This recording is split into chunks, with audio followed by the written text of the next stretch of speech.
Hello everyone. ഇന്ന് നമുക്ക് LP-UPക്ക് പ്രയോജനപ്പെടുന്ന വിദ്യാഭ്യാസ മനഃശാസ്ത്രത്തെ പറ്റി പഠിക്കാം. Educational psychology. അതിൻ്റെ മലയാളത്തിലാണല്ലോ ടേംസൊക്കെ വരുന്നത്. അപ്പോൾ വളരെ എളുപ്പത്തിൽ പഠിക്കാൻ വേണ്ടിയിട്ടാണ് ഈ വീഡിയോ ചെയ്യുന്നത്. സൈക്കി അഥവാ ആത്മാവ്, ലോഗോസ് അഥവാ ശാസ്ത്രം എന്നീ രണ്ട് ഗ്രീക്ക് ഭാഷാ പദങ്ങളിൽ നിന്നാണ് സൈക്കോളജി എന്ന പദം രൂപപ്പെട്ടിരിക്കുന്നത്. Psyche and logos. ആത്മാവ്, ശാസ്ത്രം. ആത്മാവിൻ്റെ ശാസ്ത്രമായി കരുതിപ്പോന്ന സൈക്കോളജിയെ മനസ്സിൻ്റെ ശാസ്ത്രമെന്ന് നിർവചിക്കാം എന്ന് അഭിപ്രായപ്പെട്ടത് ജർമ്മൻ ദാർശനികനായ കാന്താണ്.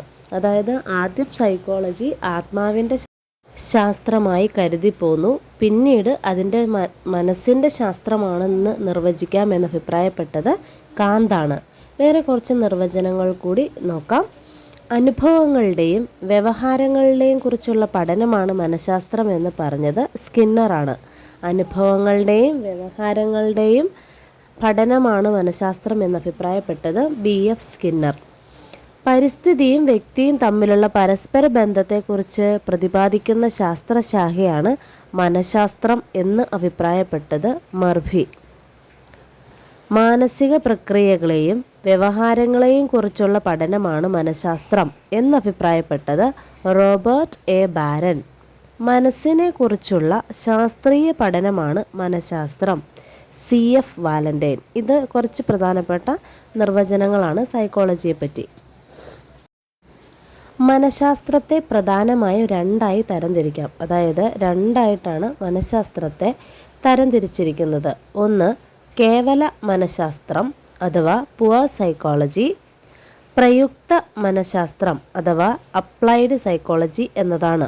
കേവല മനഃശാസ്ത്രവും പ്രയുക്ത മനഃശാസ്ത്രവും അഥവാ പുവർ സൈക്കോളജിയും അപ്ലൈഡ് സൈക്കോളജിയും. ഇനി കേവല മനഃശാസ്ത്രം അഥവാ പുവർ സൈക്കോളജിയിൽ ഏതൊക്കെയാണ് വരണതെന്ന് നോക്കാം. ഒന്ന്, സാമാന്യ മനഃശാസ്ത്രം. സാമാന്യ മനഃശാസ്ത്രം അഥവാ ജനറൽ സൈക്കോളജി. അപസാമാന്യ മനഃശാസ്ത്രം. അപസാമാന്യ മനഃശാസ്ത്രം അഥവാ അബ്നോർമൽ സൈക്കോളജി. അടുത്തത് സാമൂഹിക മനഃശാസ്ത്രം. സാമൂഹിക മനഃശാസ്ത്രം അഥവാ സോഷ്യൽ സൈക്കോളജി. പാരമ്പര്യ മനഃശാസ്ത്രം. പാരമ്പര്യ മനഃശാസ്ത്രം അഥവാ ജനറ്റിക് സൈക്കോളജി. ശിശു മനഃശാസ്ത്രം. ശിശു മനഃശാസ്ത്രം അഥവാ ചൈൽഡ് സൈക്കോളജി. നാഡീ മനഃശാസ്ത്രം അഥവാ ന്യൂറോ സൈക്കോളജി. ഇനി പ്രയുക്ത മനഃശാസ്ത്രം അഥവാ അപ്ലൈഡ് സൈക്കോളജിയിലേക്ക് നോക്കാം. അതിലൊന്നാമത്തതാണ് വിദ്യാഭ്യാസ മനഃശാസ്ത്രം അഥവാ എഡ്യൂക്കേഷണൽ സൈക്കോളജി. രണ്ട്, ചികിത്സാ മനഃശാസ്ത്രം അഥവാ ക്ലിനിക്കൽ സൈക്കോളജി.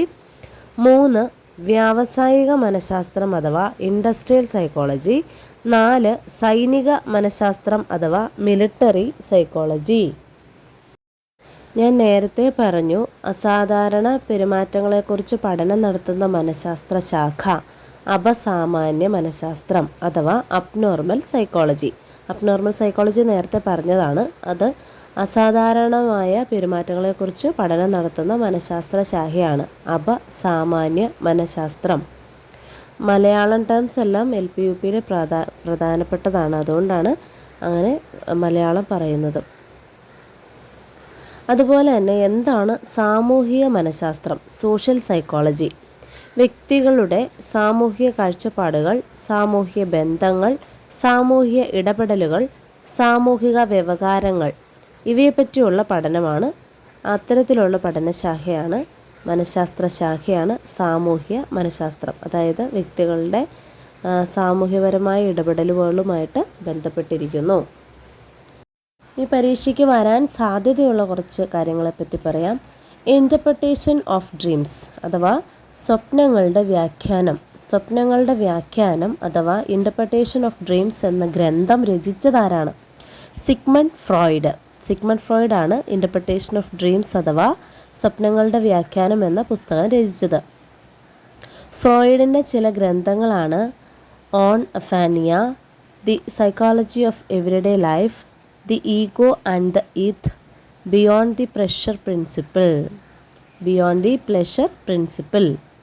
അബോധ മനസ്സിൻ്റെ ചോദകങ്ങളാണ് ചിന്തയിലൂടെയും സ്വപ്നങ്ങളിലൂടെയും വ്യവഹാരങ്ങളിലൂടെയും ഒരു വ്യക്തിയിൽ പ്രകടമാകുന്നത് എന്ന് വാദിക്കുന്ന സിദ്ധാന്തമാണ് മാനസിക അപഗ്രഥനം.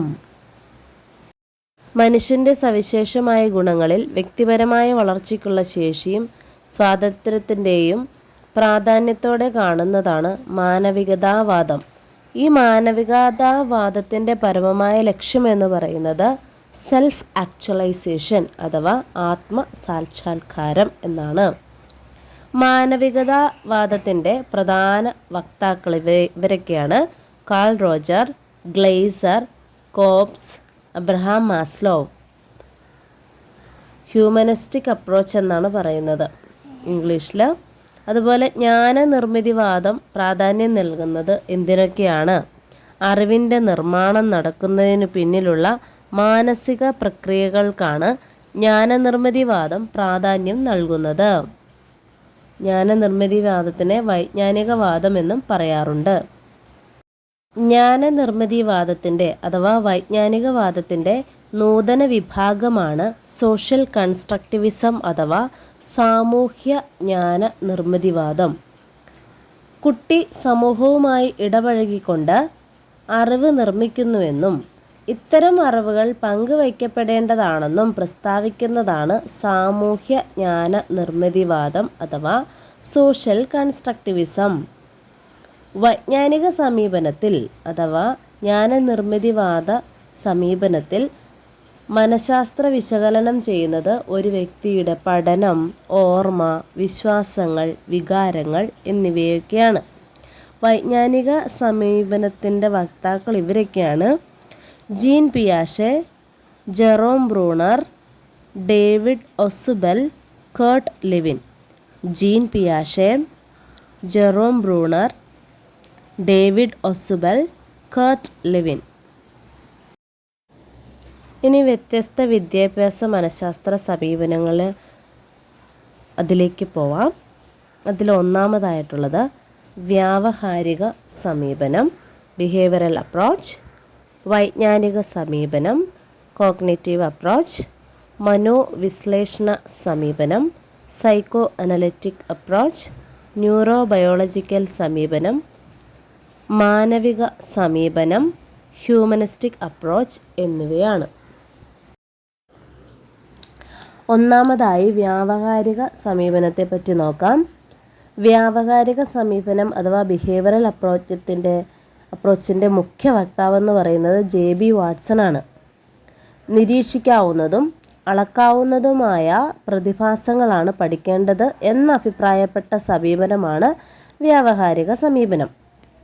ഒരു വ്യക്തിയെ മനസ്സിലാക്കാനായി ആ വ്യക്തിയുടെ വ്യവഹാരങ്ങളെ പഠനവിധേയമാക്കുന്ന സമീപനമാണ് വ്യാവഹാരിക സമീപനം.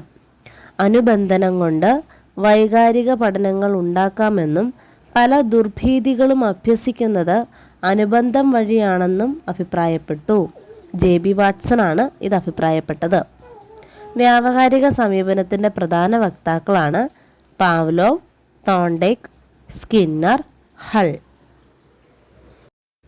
ഇനി രണ്ടാമതായിട്ട് വൈജ്ഞാനിക സമീപനം അഥവാ കോഗ്നിറ്റീവ് അപ്രോച്ച്. വിജ്ഞാന ശകലങ്ങൾ ഒരു വ്യക്തി എങ്ങനെയാണ് ഉൾക്കൊള്ളുന്നതെന്ന്, എങ്ങനെയാണ് അവയെ വിശകലനം ചെയ്ത് സ്വാംശീകരിക്കുന്നതെന്നുമുള്ള കാര്യങ്ങൾക്ക് പ്രാധാന്യം നൽകുന്ന സമീപനമാണിത്. ഒരു വ്യക്തിയുടെ പഠനം, ഓർമ്മ, വിശ്വാസങ്ങൾ, വികാരങ്ങൾ എന്നിവയെ വിജ്ഞാന ശകലങ്ങൾ എങ്ങനെ സ്വാധീനിക്കുന്നു എന്നതിനെ അടിസ്ഥാനമാക്കി വിശകലനം നടത്തപ്പെടുന്നു. വൈജ്ഞാനിക സമീപനത്തിൻ്റെ പ്രധാന വക്താക്കളാണ് ജീൻ പിയാഷെ, Jerome S Bruner, David Ausubel, Kurt Lewin, Vygotsky. ഇനി അടുത്തതായിട്ട് LP-UP പ്രീവിയസ് ക്വസ്റ്റ്യനായിട്ട് 2017 വന്നതാണ്. താഴെ പറയുന്ന കൂട്ടങ്ങളിൽ ഒരേ വിചാരമാതൃകയിൽ പെടുന്ന മനഃശാസ്ത്രജ്ഞർ ആരെല്ലാമാണെന്ന്. ഒന്നാമത്തത് കോഫ്ക, കോഹ്ലർ, തോണ്ടിക്.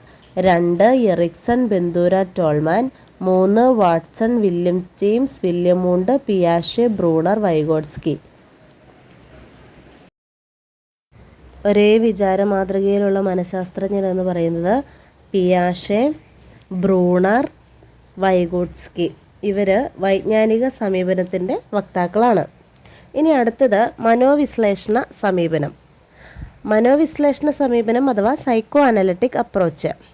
ബാല്യകാല അനുഭവങ്ങൾ ഭാവിയിൽ വ്യക്തിയുടെ സ്വഭാവവിശേഷത്തെയും മാനസിക പ്രശ്നങ്ങളെയും സ്വാധീനിക്കുന്നു എന്ന വസ്തുവിൽ അധിഷ്ഠിതമായ സമീപനമാണ് മനോവിശ്ലേഷണ സമീപനം. ബാല്യകാലാനുഭവവും ഭാവിയിൽ വ്യക്തിയുടെ സ്വഭാവ സവിശേഷത്തെയും മാനസിക പ്രശ്നങ്ങളെയും സ്വാധീനിക്കുന്നു എന്ന് പറയുന്നു. മനോവിശ്ലേഷണ സമീപനത്തിൻ്റെ ഉപജ്ഞാതാവാണ് സിഗ്മണ്ട് ഫ്രോയിഡ്. മനുഷ്യ മനസ്സിനെ 3 തലങ്ങളായിട്ടാണ് അദ്ദേഹം വിഭജിച്ചത്: അബോധതലം, ബോധതലം, ബോധപൂർവതലം. മനസ്സിൻ്റെ മനോഘടനയെ സിഗ്മണ്ട് ഫ്രോയിഡ് വിഭജിച്ച അടിസ്ഥാന ആശയം എന്ന് പറയുന്നത് ഇത്, ഈഗോ, സൂപ്പർഈഗോ. ഇനി ന്യൂറോബയോളജിക്കൽ സമീപനം. മനുഷ്യരുടെ ചിന്ത, വികാരം എന്നിവ നാഡീവ്യവസ്ഥയുടെ സ്വഭാവം ആശ്രയിച്ചാണ് പ്രവർത്തിക്കുന്നതെന്ന് അഭിപ്രായപ്പെടുന്ന സമീപനമാണിത്. അടുത്തത് മാനവിക സമീപനം അഥവാ ഹ്യൂമനിസ്റ്റിക് അപ്രോച്ച്. ഭൗതികവും ആത്മീയവുമായ ആഗ്രഹങ്ങളും ലക്ഷ്യങ്ങളുമുള്ള ഒരു സാമൂഹിക മാനസിക ജീവിയായി മനുഷ്യനെ കണക്കാക്കുന്ന സമീപനമാണിത്. മാനവിക സമീപനത്തിൻ്റെ പ്രധാന വക്താക്കളാണ് Carl Rogers, Glasser, Combs, Abraham Maslow. ലക്ഷ്യങ്ങൾ സ്വയം തീരുമാനിക്കാനും ആ ലക്ഷ്യങ്ങളിലേക്ക് എത്തിച്ചേരാനുള്ള പാത സ്വയം കണ്ടെത്താനും മനുഷ്യർക്ക് സാധിക്കുന്നു. മനുഷ്യരുടെ ലക്ഷ്യങ്ങളെയും സമീപനങ്ങളെയും വിശകലനം നടത്തുകയാണ് മാനവിക സമീപനം വഴി ചെയ്യുന്നത്.